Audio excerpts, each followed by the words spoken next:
Hi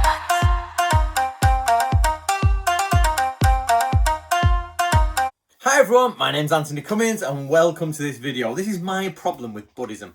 Now, I'm an independent author, so if you'd like to support me, you just saw in the introduction an advert for a book called How to Be a Modern Samurai. If you like esoteric paths, Buddhism, Confucianism, Taoism and all that, please do get yourself a copy of that and support what I do.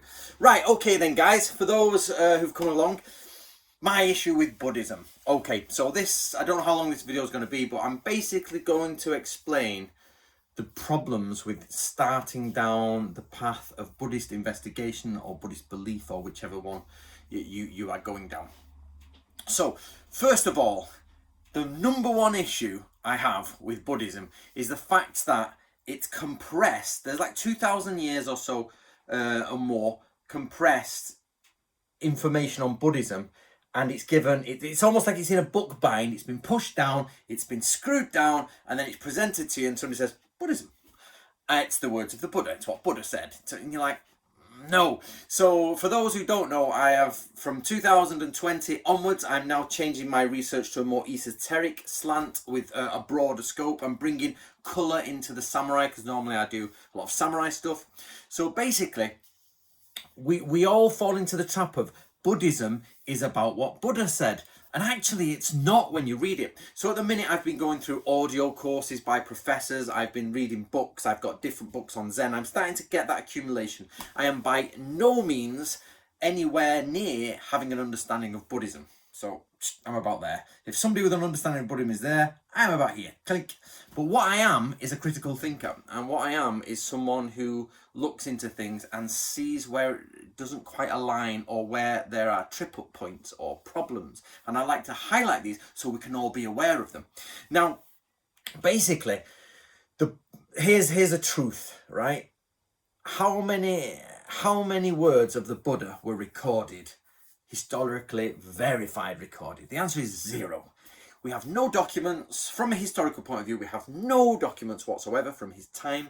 We have no historical evidence whatsoever of anything he dictated. We only have later claims, if you like. Again, we're down to the claims. Now, I can put this in context with Christianity. There are no words of Jesus Christ. They're just not there. However, you could believe the Gnostic Gospels are the words of Jesus Christ, or some of them. Then you've got the main 4 Gospels. They talk about the word of Christ. It's also, Christ said this. This is what Christ taught. And while a lot of them are very similar, there are differences that are totally contradictory. So what we have with the Buddha is somebody who popped up, said a load of stuff, and then later, by people who are possibly there, these things were pulled together, put into oral traditions, maybe into chant form, we're not quite sure, and then, or I'm not quite sure, and then later on than that, they're all written down, and you have this basic idea of Buddha says this. However, we don't know if that's true. I haven't been through them to find contradictions. I'm sure many people have, but what we have is this words by Buddha 0, words Buddha said, but somebody else wrote it down 100 years later or 80 years later or whatever the dates are. So if this is all of Buddhist literature, Buddha said nothing. We don't have his words. The line of things that we think Buddha said because somebody who knew him says he said it, okay? Then above that, for the rest of it, is people talking about Buddhism in their own words and about their own ideas and very complex philosophical and psychological ideas. Now, this is a big distinction here. So, and what happens is somebody comes along and goes, crunch, Buddhism. And actually, it doesn't match. The writing here doesn't match the writing here. That writing doesn't match the writing there. And even factions fight each other and say that's wrong. And here's a fact for you. The fact that you cannot get around. Most of the writing in Buddhism, most of it, 99.9%, I don't know, is not the words of the Buddha. It's the words of somebody else. And they're not even hiding that. Somebody says, this is the sutra I have written. This is the document I have written to show you my understanding of Buddhism. Yep. And Buddhism goes break. And even at the very first, there's something like a council meeting X amount of years after the Buddha, by people there, they start breaking off, and then they only need 4 official members to create their own new branch, and it becomes official, and you get these little official branches, and then they break off, and then that goes through China, it mixes in with Taoism, it goes over to Japan, and the Japanese are like, let's mix that with Shinto, because so when Buddhism first gets to Japan, they're like, no, our national gods will hate this. So they're like, we don't want it, or do we want it? And this is like the 500s. This is before samurai even turn up. And they're like, I'm not sure. Then they take it on board. But then by the time you get to the 20th century, Japan, they're throwing it back out again. And then they clean it all up and bring it back. And then it's all... So this idea that if you turn up to Japan or China, I basically focus on Japan, that's what I'm talking about, Japan. If you turn up to Japan, or Asia, there's a monk in a robe, he's got a bald head, he's got Asian features, and he says, and everybody goes, the Buddha said. No, he didn't. No, he didn't. What 99% of what you are getting is nothing to do with what the Buddha said. And in some cases, it's the exact opposite of what he says. So again, I don't even claim... I've started my journey of understanding Buddhism.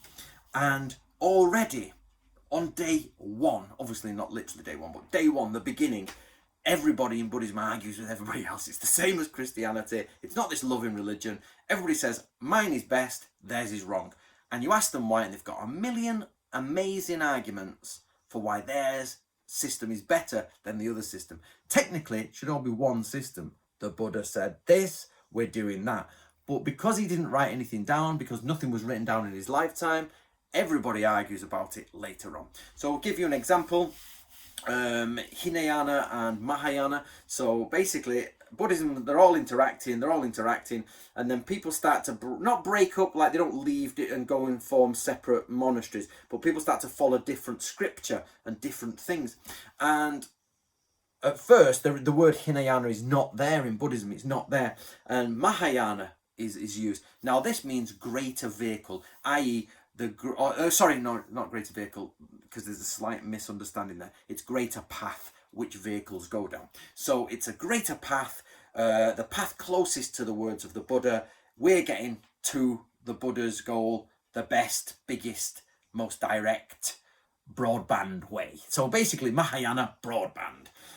Hinayana, dial-up. So you got broadband on one side, dial-up on the other. But the broadband people are saying they're called dial-up, and the dial-up people are saying, you're just overcomplicated, mate. You've just made a load of crap up. Stop that. You know, the Buddha didn't say that. So you get this idea that broadband and dial-up are arguing with each other about what the internet said, and you at the other end are getting garbled messages. Now, this idea of Mahayana is the idea that what Buddha taught, or what everybody agrees is what Buddha taught, this small amount, is actually not the truest of teachings. It's step 1. But that in secret, he'd passed on some, he'd like, all right, mate, I've got some more information for you. He took Bob to the side. So Buddha's going down. He's like, Bob, come over here, listen to this. And I've got loads of info for you. So he tells Bob loads of info. And Bob passes it to someone else and passes it to someone else. And 200 or 300 years later, George is like, I know the Buddha's true teachings. What you're saying is not right. It's all right, but you're only a little bit. So if you all come to me, I'll tell you the true teachings of Buddhism. And it's heavily complex. Now, the problem is, you often get an argument, and I've discussed this argument with other people, is that if something's complex, it's appeared to be later, and if it's simple, people think it's earlier, which is not always the case, but it's not always not the case. So you've got this idea that this complex, difficult version of sort of Buddhism appears from a more simpler version, if you like, the dial-up version, and people are like, oh, it must be later. But some people say, no, that's the more complicated original version that was hidden because the simpler version was given first, the dial-up version. And you're like, bloody hellfire. And this, ladies and gentlemen, is within 200 or 300 years of the Buddha dying. It's literally at the beginning. It's not at the beginning enough to say they are the words of Buddha, but it's at the beginning enough to say you've then got another 2,000 years on top of it of everybody else crunching it down. So this is where we bring in another concept. Now, I don't know if I'm saying the word right. I think I'm saying it in Japanese, but I think it's Mappo. I think that's the word. Please correct me if I'm wrong. I'm doing this from memory and I have no understanding of Buddhism whatsoever. But basically, it's the idea that Buddhism will disintegrate. Inevitably, it will disintegrate. So the Buddha appears, and bing, level up, little arcade game. Buddha appears, bing, goes, and he levels everyone up. There you go. You're all 5th level now. You know what I mean? And what happens though is they lose everything, and it gets corrupted. And the idea is that you're in. It's like an end times. You're in end times. That there's this shining light of Buddha, and then everything breaks down until it doesn't. It's not at all shining anymore, and we're going into the end days, the days of decadence, the days of dilapidation, if you like. And everybody in Buddha world agrees with this, but nobody puts the 2 and 2 together. If Buddha comes and then he says, or somebody says, that we're going into this degradation of the teachings time, and yet all the teachings start changing and moving and arguing, but yet they don't say, oh, our teachings are a degradation of Buddha's. They say ours are the better ones. Even though they all agree that they're going into the time of degradation. It makes no sense whatsoever. If we're like 2,000 years later, absolutely at the point where it's saying it's all going to break up, it's going to shatter, it's going to go messy, and it's not going to be the real Buddhism. Yet everybody inside of that construct is saying, we have the real Buddhism. Bing, bing, bing, bing, bing, bing, bing, bing, all the way across. Everybody, and they're saying they're wrong, they're wrong, they're wrong. Maybe that it's the degradation has happened. Buddha came along and gave you some very direct truth. Bang, you're going to suffer in this life, and you're going to suffer because you want stuff, and you want to feel, the 4 Noble Truths. And the only way out of that is the Eightfold Path. Here you go, follow these 8 very simple laws, like the 10 Commandments, the 8 Commandments, and off you go. You'll have a wonderful time, and your entire point is to get out of extinction. But then they start arguing, and Buddha goes, bing, it disappears, and off he goes. Dalsim style from is it Street Fighter 2, where it appears somewhere else. He's gone to Nirvana. Whatever Nirvana is, a different discussion. But the point is he goes out of this existence. He's extinguished, and he either appears somewhere else, or he's gone, or there's beyond time and space and the reality of the laws of physics. He is beyond our comprehension. But yet other people are now arguing, no, he's still there, and all that, and it's still here, and he's actually back, and he's all I'm not even going to go down that route. It's just something I was reading about yesterday, and it's like, oh my god. And then there's one Buddhist thing going, here's 54 different versions of reality, and this is our version, and it's like the furthest thing away from anything he said. Now, of course, I'm not saying these are bad things. What I'm saying is these teachings, some of them are excellent philosophical debates. Some of them are excellent pieces of wisdom. And I would say it's a very in-depth understanding of human psychology and even physics. And it starts going into quantum physics and all that, and the minuteness of the universe. And some of it, for its time, is outstanding. I'm not saying it's not, but it's not what the Buddha said. And it's not what he was going on about. But you get tripped up, like I said, because everybody's saying, well, it was kept in secret, and the Buddha told us about these 59 different states of reality, and he'd said it in secret to Bob, who passed it to George. I remembered the names. And George passed it to us, and we now know about this secret Buddha teachings. And the other people are like, that's a load of crap, you just made it up. It might be clever, it might be intellectual, it might be sophisticated, but the Buddha did not say that. You said that. No, we didn't. The Buddha told us. And that's where you're back to like, oh my God, this is horrific. So that's my problem with Buddhism. I think Buddhism is wonderful. Now, I've been studying Buddhism, Confucianism, Taoism, and Shintoism, if you like. All of those 4 to get a deeper understanding of the samurai. Now, the reason I think all 4 interact correctly, especially in Japan, and for those who didn't think Taoism is in Japan, or Taoism, whichever way you want to say it, it is. And it's quite prominent there, and it features a lot. And Confucianism and Taoism mix together and feature a lot. Then you get Taoism and Buddhism creating Zen, Chan sort of thing coming through China into Japan. So it gets very, very, it is complex, but it's not difficult to understand. It's just many factions of it. And you get this idea that they're all coming together, but they all work quite well. And I'll do another video on this, because basically Buddhism is your internal mind, your existence, and what you're doing with it. Confucianism is how you directly integrate with other people within your community. Shinto is about your ancestors and your gods, the local land, the landscape, and how to interact with nature. And Taoism is, yes, again, your place in the origin of the universe and your interaction with the unseen universe. By that, I don't mean dead spirits, even though they're there. I mean the patterns of nature that are shown in yin and yang, yin and yo. Okay, guys? So that's where we're at with the samurai stuff. So this, and together, all four, even though they argue with each other and there are examples of factions hating each other, that's a political hate.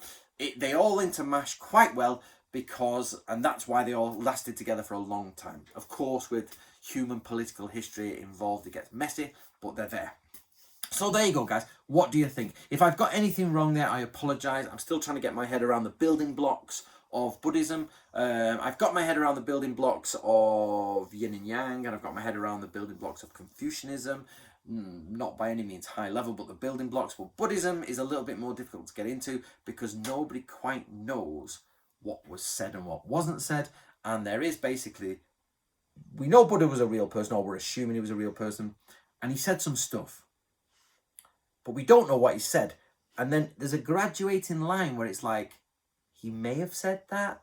There's a line where it's like, he never said that. Everything else here is made up. We have the name of the person who made it. We know the scripture. We know the date of the scripture. We know what language it was translated into and back to.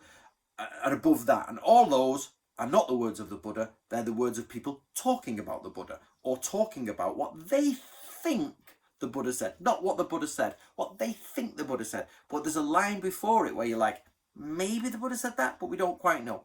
So for you guys out there, I just want you to be aware that when you step into Buddhism, you're not stepping into the words of the Buddha, you're stepping into an ocean of different people's words in a period that, according to their own tradition, is degradation. It's not proper teachings. It's been messed up. And not only that, you don't know what the proper teachings are because everybody argues about what was and what was not said. So the core thing to do is to try and get back to what the Buddha actually said. And it predates this Hinayana and Mahayana thing, and it goes back to, I think something like that, the first scroll. But again, I'm just getting my head around that. I need to work out what fits where and put it all there. So guys, if you've stayed with me till the end, for those new, my name's Anthony Cummins and I deal with samurai history, and I'm trying to bring you the best, most real, most accurate understanding of how the samurai thought and what did they actually do. For those who've been with me for a long time, what's this an impression of? Stephen Nojeri watching this video. Hi Stephen. It's what he's doing right now.